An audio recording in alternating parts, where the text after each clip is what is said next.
C'est déjà bientôt les demi-finales de la CAN U17 et j'ai vraiment hâte d'en parler parce que franchement cette compétition est vraiment magnifique encore une fois. Donc sur ce, n'hésitez pas à vous abonner et à liker et sans plus tarder, on commence la vidéo. Donc voilà, aujourd'hui petite vidéo, on va s'intéresser aux demi-finales qui approchent très bientôt de la CAN U17. Pour ceux qui l'ont raté, il y a vraiment de très des belles choses, des beaux buts, des beaux scénarios, des joueurs qui sont vraiment excellents. Franchement cette CAN U17 est vraiment très belle à voir encore une fois. Donc franchement très belle, voilà, très belle compétition comme on peut dire, qui est assez sous-estimée parce que certes c'est des joueurs qui ont 15-16 ans et pourtant je peux vous dire que eux c'est vraiment l'avenir de nos équipes nationales. Donc clairement c'est une compétition qui est vraiment intéressante, qui fait même le tour du monde tellement elle est intéressante, tellement il y a des talents qui sont vraiment exceptionnels.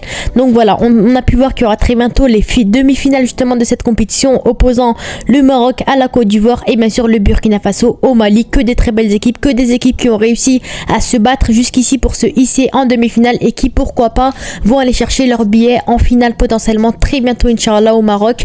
Donc en tout cas franchement ça va être deux gros matchs qui nous attendent entre le Maroc, le pays organisateur, la Côte d'Ivoire, le pays qui a marqué le plus de buts dans cette compétition, et bien sûr le Burkina Faso qui est pour moi une équipe très sous-cotée et pourtant c'est une très belle équipe, et bien sûr le Mali qui a vraiment des talents de fou bien sûr sur leur terrain. Et après bien sûr je vais vous donner un peu mes pronostics qui selon moi ira en finale potentiellement de cette compétition. Donc voilà, récemment on a eu les matchs justement des quarts de finale et franchement je peux vous dire qu'il y a eu que des très beaux matchs. Donc le premier Burkina Faso face à la Zambie, et je peux vous dire que vraiment le Burkina Faso c'est vraiment une excellente équipe, et pour moi à l'heure actuelle clairement je vais pas vous le cacher que c'est une équipe qui est vraiment favorite pour aller en finale. C'est une équipe qui certes le Mali, Côte d'Ivoire, Maroc c'est des équipes qu'on a l'habitude d'en parler, mais pourtant le Burkina Faso on n'a pas l'habitude d'en parler, on en parle très peu, et pourtant c'est une équipe qui petit à petit discrètement réussit vraiment leur match et réussit à marquer un maximum de buts. On a des joueurs comme des Achraf, Lookman Tapsoba qui est vraiment excellent en ce moment, qui a fini pas mal de fois homme du match, qui est même meilleur buteur il me semble. Donc clairement franchement ce joueur-là est vraiment très bon, c'est clairement l'avenir et même carrément de grands clubs le courtisent à l'heure actuelle. Donc clairement le Burkina Faso c'est vraiment une très belle équipe à surveiller. Ensuite on a eu d'autres matchs assez intéressants entre le Maroc et l'Afrique du Sud qui a vraiment été plutôt bon dans ce match-là. On a clairement vu que le Maroc avait dominé l'Afrique du Sud qui avait beaucoup plus d'occasions, etc. Et on a vu qu'ils ont réussi à s'en sortir 3-1 quand même face à l'Afrique du Sud qui reste quand même une très belle équipe. Donc clairement félicitations aux Marocains, les Marocains qui jouent à domicile. Donc clairement il y avait pas mal de supporters.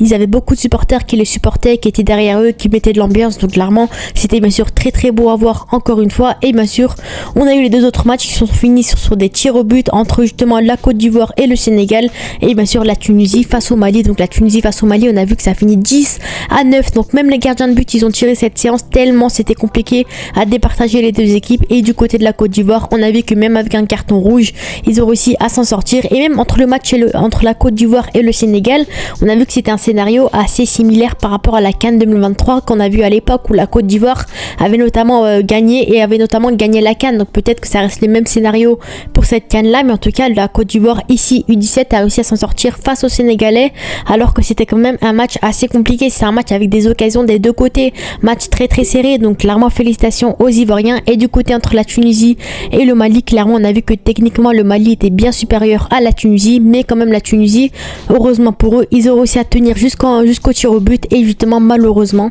ils sont sortis face au Mali au tir au but où le gardien de la Tunisie malheureusement a raté son penalty, et c'est comme ça que le Mali a réussi à se qualifier encore une fois. Donc notamment sur les prochains matchs qui arrivent on aura les matchs de 3e place il me semble entre l'Ouganda et la Gambie et l'Égypte et l'Angola, et très bientôt les demi-finales Inch'Allah ce mardi à 18 et 21h. À 18h on a Burkina Faso Mali, et à 21h Maroc Côte d'Ivoire potentiellement. Donc c'est déjà très bientôt, ça arrive dans quelques jours, dans 4 jours exactement. Et bien sûr cette fameuse place de la 3e place, et surtout bien sûr la finale qui sera samedi prochain à 21h Inch'Allah. Donc voilà, ça c'est des matchs il me semble pour les qualifications à la Coupe du Monde potentiellement, pour voir qui pourra se qualifier à la Coupe du Monde. Mais en tout cas ce qui nous intéresse c'est vraiment la CAN qui est vraiment excellente en ce moment. On a vu qu'il y avait eu pas mal de buts encore une fois. Quand on voit un peu l'actu de la CAN U17 qu'on peut voir en ce moment sur Actu Foot Afrique, on voit notamment que des Achraf, Lookman Tapsoba qui a seulement 15 ans est vraiment excellent. Il a marqué un triplé en quart de finale, il a marqué dans tous les matchs où il a joué, au total 7 buts et 2 passes D en seulement 4 matchs, et il a fini 3 fois homme du match. match. Donc clairement c'est un joueur qui a 3 fois homme du match en seulement 4 matchs. Donc clairement Tapsoba c'est un joueur qui en ce moment est beaucoup courtisé par les médias, par les scouts, etc. Il fait beaucoup parler de lui tellement il est excellent en ce moment. C'est un joueur qui est vraiment très intéressant encore une fois. Et côté CAN U17 également on a pas mal d'autres talents encore une fois. On a pu voir des buts qui sont vraiment excellents encore une fois. Donc franchement pour moi de ce côté là cette CAN U17 c'est vraiment que du bonheur comme on dit, que des joueurs qu'on peut pister, que des jeunes joueurs qui sont vraiment intéressants, qui proposent du beau football. Donc clairement franchement je suis très contente encore une fois. Ensuite sur le compte des Aigles du Mali, on a pu voir voilà des scénarios plutôt intéressants également dans cette CAN. Donc là, c'était pas exactement dans cette CAN, il me semble. Ensuite, on a Seydou Dembélé qui avait fini homme du match, qui est 3e fois homme du match sur 4 matchs au total. Donc c'est à peu près comme Tapsoba, c'est un joueur qui est vraiment important dans l'équipe nationale du Mali également. Et voilà, tir au but, ils ont gagné. C'est vraiment très beau à voir. Encore une fois, et ensuite bien sûr sur Céléfanto, le compte de la Côte d'Ivoire également qui a publié certains points également sur la CAN U17. Et encore une fois on a un autre joueur qui a fini 3 fois homme du match en 4 matchs, et bien sûr Aligno Aïdara qui est vraiment très bon également en ce moment, qui a été fini homme du match justement face au Sénégal. Donc c'est lui qui a marqué le but entre guillemets de la victoire au tir au but pour la Côte d'Ivoire. Donc également c'est l'un des meilleurs buteurs à l'heure actuelle de la CAN, qui est vraiment, regardez le penalty qu'on peut voir qu'il a pu marquer. Donc logiquement ça reste un tir au but, mais au moins c'est un point important, il a réussi à le marquer, donc félicitations à eux encore une fois. Et bien sûr sur le compte officiel de la CAN on a certaines belles photos également des victoires de Burkina Faso qui a écrasé la Zambie, également du Maroc qui a gagné contre l'Afrique du Sud, la Côte d'Ivoire qui s'est qualifiée au tir au but contre le Sénégal, et bien sûr le Mali qui s'est qualifié avec ce gardien de but qui est vraiment très bon, qui a marqué son tir au but et en plus qui a arrêté 2 pénaltys durant la séance. Donc c'est plutôt intéressant encore une fois. Donc voilà, ils avaient fait un partout les Tunisiens et Maliens, et justement ils sont allés au tir au but et voilà ils ont marqué leur but. Ensuite voilà, c'était les points les plus importants comme on peut dire. Et bien sûr on peut voir également le fameux classement des meilleurs buteurs à l'heure actuelle. Donc logiquement il a changé d'ici là ça date des matchs de poule. Donc voilà, ça fait un long moment. Donc Aligno Aïdara il a pas marqué depuis, donc il a 6 buts.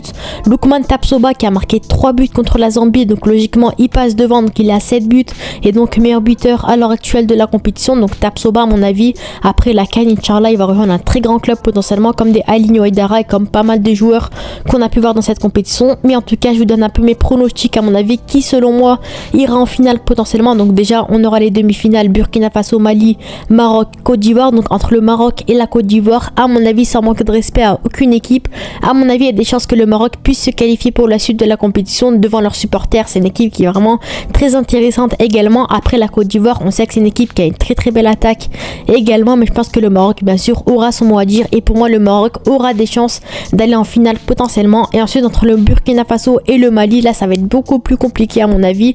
Il y a des chances que ça va se jouer aux prolongations voire au tir au but. Donc franchement là je pourrais pas vraiment donner mon avis. Je pense peut-être pour vraiment couper la poire en deux, je pense que le Mali pourra se qualifier potentiellement, parce que le Burkina Faso certes ils ont une très belle équipe qui peut faire très peur encore une fois, mais également le Mali a une équipe vraiment très équilibrée, qui sont en défense, au gardien de but, attaquant, milieu de terrain, ils sont bons à tous les postes. Donc après le Burkina Faso c'est la même chose aussi, mais je pense que la finale se jouera entre le Mali et le Maroc potentiellement. Dites-moi vous avez un commentaire.